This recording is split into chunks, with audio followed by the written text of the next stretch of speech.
For this activity, we require the sketch pen, then we are tracing down our fingers with the help of the pencil. After that, we are making the outline. These will actually represent some of the carrots. Then we are going to add some of the emojis to the each carrot separately. This type of the painting is very easy and it's very less time consuming. You can just give it a try. You can pause the video so that you can have much clearer look.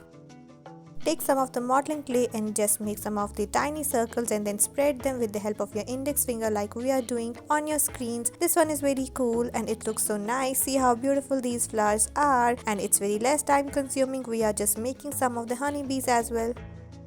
This activity is very easy. For this you may require some wax colors. Actually the oil pastel ones will be best. First you have to just make them and spread the color with the help of the tissue as apparent on your screens. After that we are going to make the grass, then the flowers have been created in the surroundings with the help of the modeling clay. This type of the painting is best suitable for small kids. Just give it a try. Thank you for watching our videos. For our next activity we are just painting our hand with the help of the brush. After that we are going to just make the imprint of our hand on this white sheet of the paper in the direction that's shown on your screens. After that we are going to add some of the details. We are going to trace down a peacock in just few easy and simple steps. This type of the painting is best suitable for the kids between the age group of 10 to 11. It's very less time consuming and you can definitely go for this one without any hesitance.